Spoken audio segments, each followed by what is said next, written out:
In today's episode, we are excited to have a guest here with us. Welcome, Mara, the Joyful Hostess.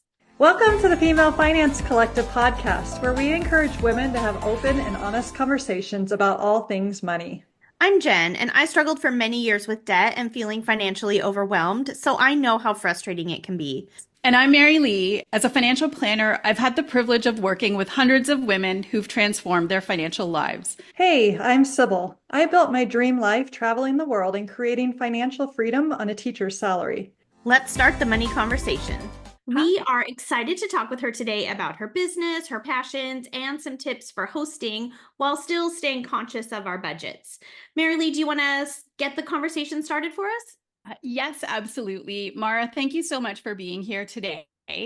And we'd love to get started just by hearing a little bit about you and a little bit about your own financial journey. You have a financial background, which is really exciting for us to kind of have you here and talk about that.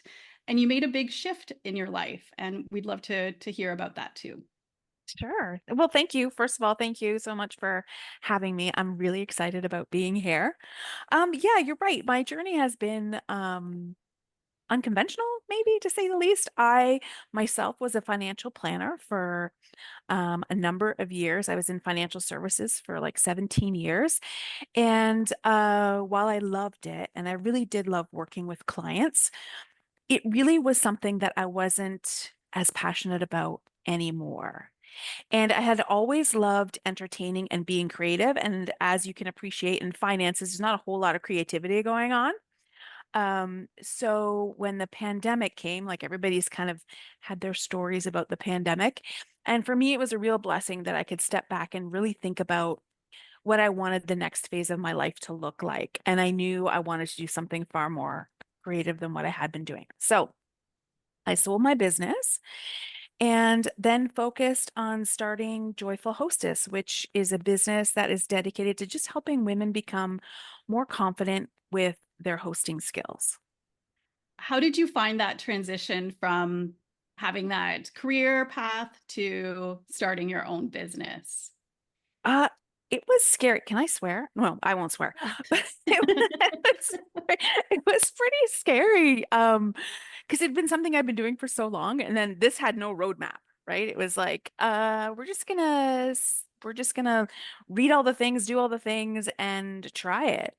And I feel like it was the right thing at the right time for me.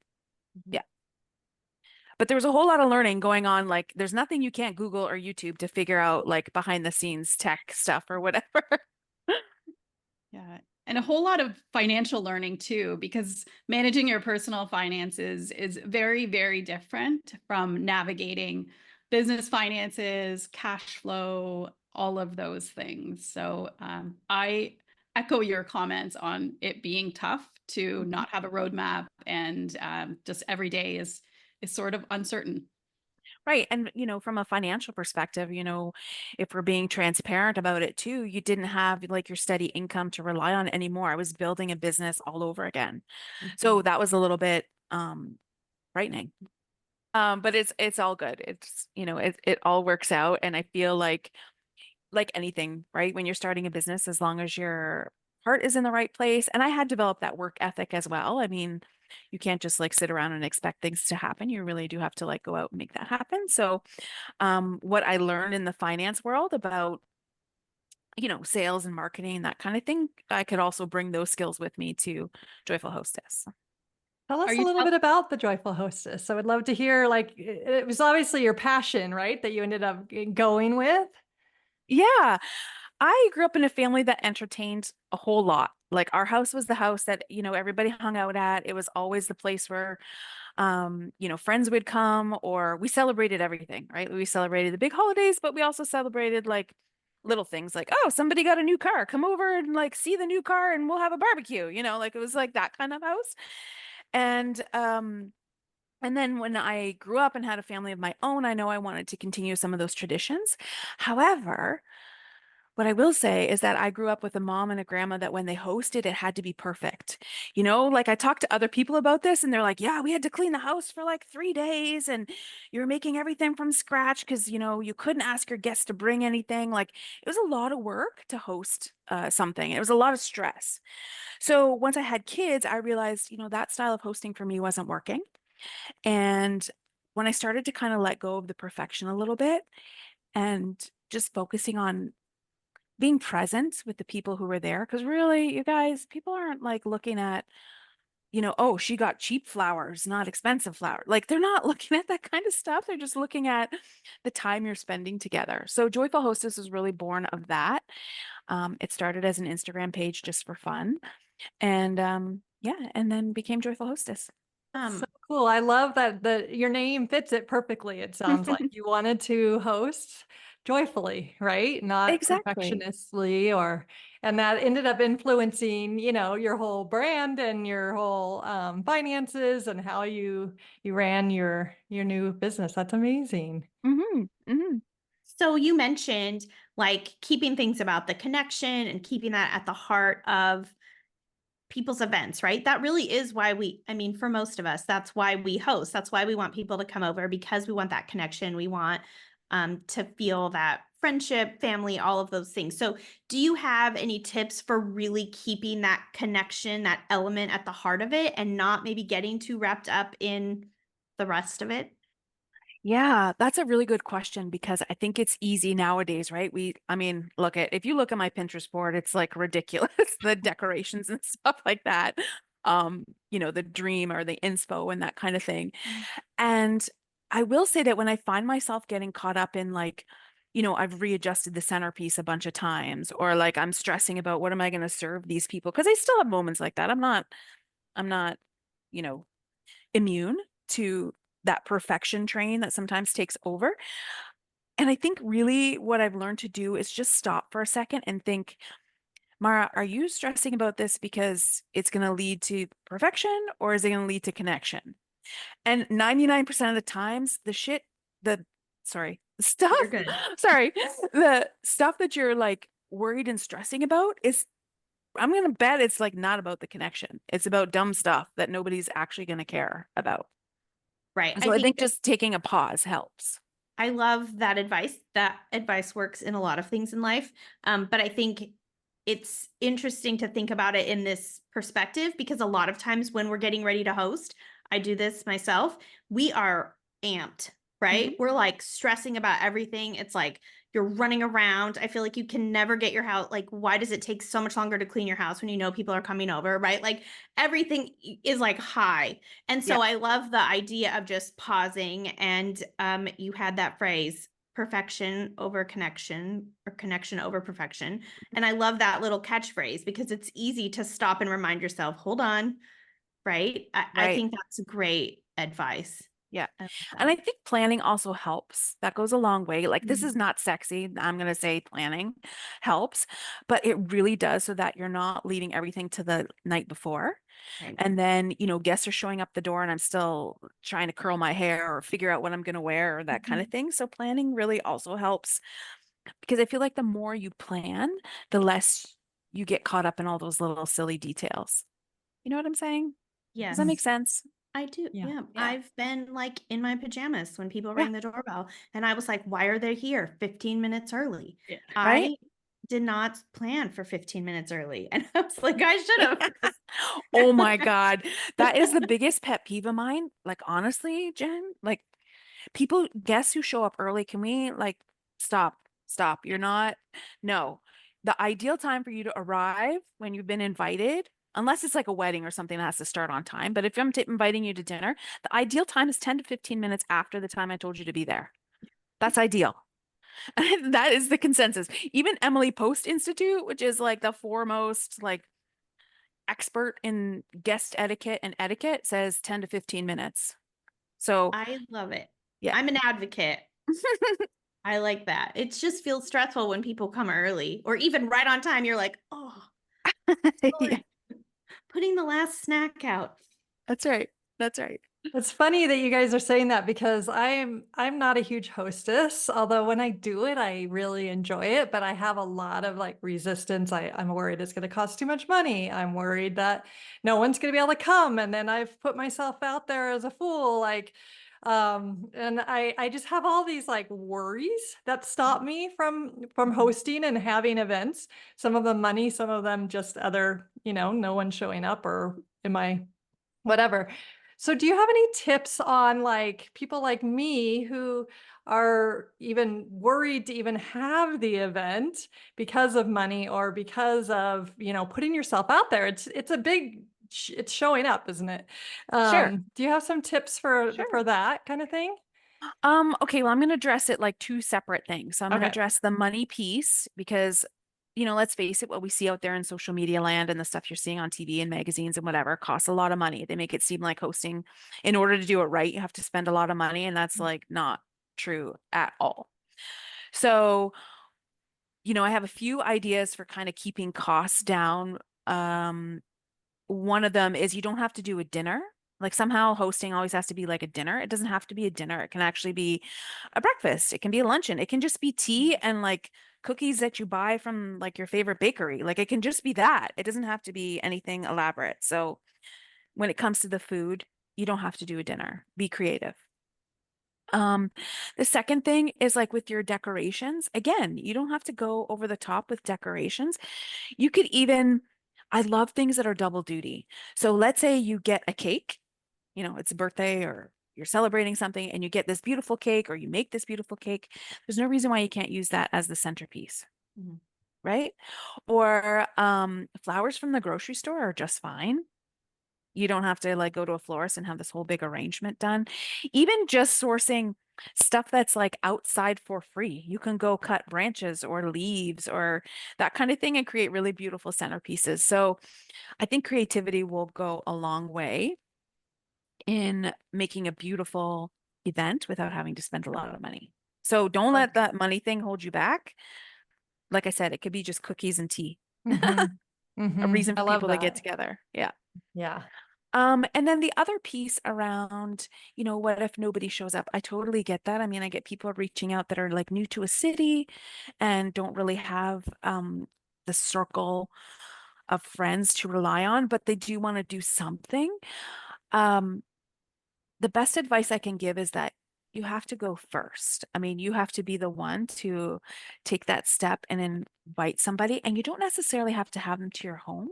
Even if you just invite them to like a coffee shop or something, where you're like, let's just go grab a coffee and kind of do the warm up thing before you invite them to your house. Yeah. Um, yeah, I don't know. Did I answer your question okay? Yes, you did. You did beautifully. I love a couple things that stood out to me were bringing nature inside because that's just who I am and love Mhm. that. Like it's as a centerpiece, like, and I did cupcakes for my book party and it was just my mom brought over a cupcake thing and I was like, that's gonna be it. That's the decoration, right? Yep. Yeah, that's Yeah. perfect. Yeah. And then, That's yeah, just putting yourself out there. But I love that idea of like kind of making a intro mhm, outside of your home or that kind of thing. I mhm. actually love having people come into my house. I'm really proud of my house. Yeah.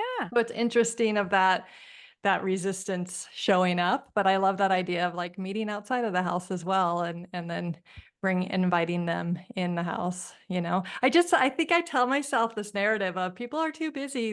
They love you, but they can't come. Like, you know what I mean? And Yeah. of course they can't if you don't ever put it on the calendar and invite them. Right. So, And if they right? can't, that's okay too. I think we really have to like go easy on ourselves. Sometimes it's actually not about us, right? Like they're not coming because it has nothing to actually do with us. Maybe just, life is too busy for them, or maybe they have their own insecurities about going out. Like maybe they're more introverted people. Like, so I think we have to be careful about what we're telling ourselves about why people won't come over. I think the only thing we can control is, did we extend the invitation? And then from there, I mean, it's up to them.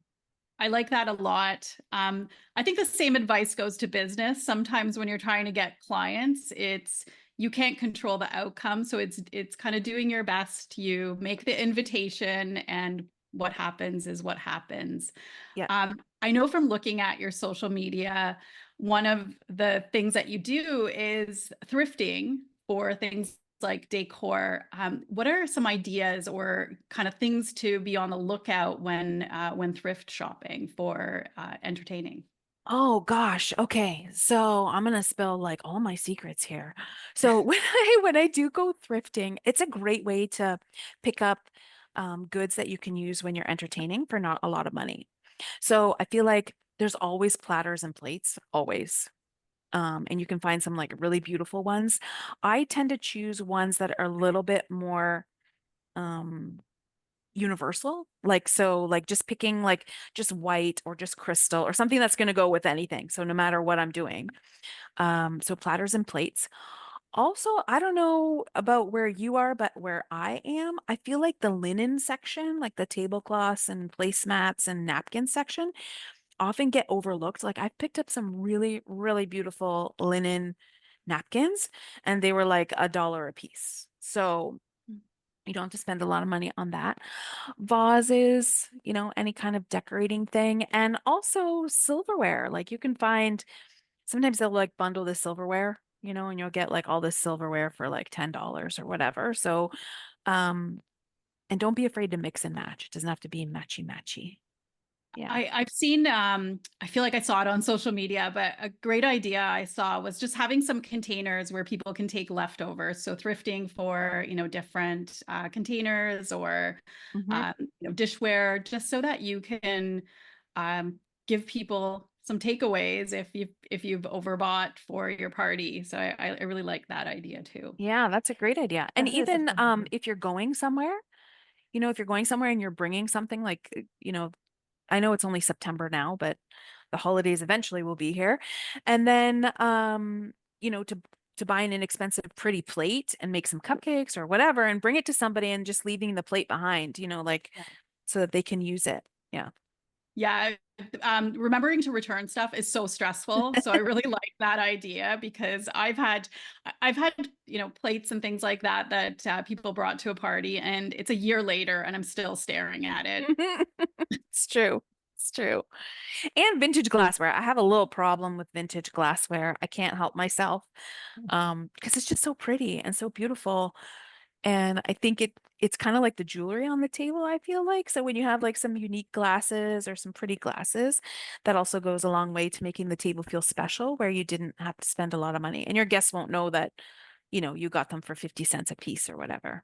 I love the eclectic idea, right? Yeah. And then just the table too, being Yeah. that symbol of everyone coming together. That's a beautiful, just thinking about decorating that table in those simple ways from a thrift store. That's amazing. I love it.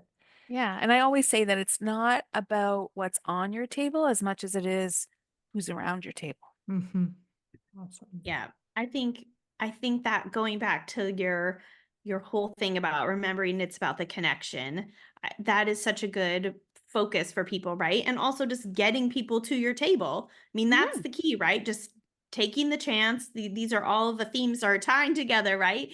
Take a chance, just invite people. Like if that's what you want, if you want that connection and people gathered together, then um, it doesn't have to be perfect. You just have to start. Yep. Right? I think too, if somebody's never thrown a party before, had people over for a dinner, it sounds like you could use the dishes you already own, right? Yeah. And like maybe just put one fun thing on the table so it doesn't have to be like, oh, I'm starting from scratch. I'm having a party. I have to go buy a whole new set of whatever, right? I like your idea of having that like one fun thing. Like maybe they go find some fun glasses or fun new placemats or just something that like makes it feel special so that it feel like you can kind of I love to eventize things as these Mhm. ladies know. So but to just kind of like eventize it as like your first dinner party, these are my fun new placemats or my Yeah. pretty new glasses. I think that's a really fun idea. Yeah. I love that. So I have a question about hosting around the holidays because as you Mhm. said, they are rapidly approaching, right? They're going to be here so fast. So here at Female Finance Collective, we're really about being thoughtful about not overspending. We talk about that all the time. But we also really emphasize not giving up the things that bring us joy. So finding that balance, which this everything you're sharing is perfect. It's perfect for us. Mhm. So for people who love to host around the holidays, but are trying to be mindful of their budget, they don't want to overspend. Do you have suggestions for like holiday events where people should put their focus, obviously on the connection, but if they really want to decorate and make it feel special, do you have some tips for making it feel like a special holiday event without focusing on the overspending piece? Mhm. So I have a few ideas there. The holidays, it's really easy for things to get out of control. So again, this is not sexy, but having a plan and having a budget. And it could even just be as simple as saying, like, we're going to host a New Year's Eve party and I want to spend $100 doing it, $200, whatever you want to spend. And then think about those buckets like decorations, food, drink. I'm blanking on another category, but decorations, food, drink, let's say. And then sort of allocate, like, I know I want to spend more money on the food because I want that to kind of be the showpiece and less on the decorations. And then that at least gives you kind of a roadmap to start with, and you're not going to get sidetracked seeing like pretty decorations when you're thinking like, oh, remember I was going to do something special with the food instead. So I think Mhm. that's a good way to kind of visually see where your dollars are going for your party. So in that respect, you can still splurge on those things that are important to you, because I'm willing to bet, Jen, that how I would spend $200 or $500 on a party would be different than how you're going to spend it, Mhm. right? Because everybody has different priorities. Right. So that would be one. And the second thing is with the holidays, when it comes to decorating in particular for a party, I tend to focus on one or two key areas for what's going to be decorated. So maybe it's the holiday table and my holiday bar, and focus my time and energy and money on making those look really Mhm. spectacular and not worry about the rest. So that's also another way that you can kind of allocate some dollars where you think it would have the most impact or where you want to spend money and still have some fun.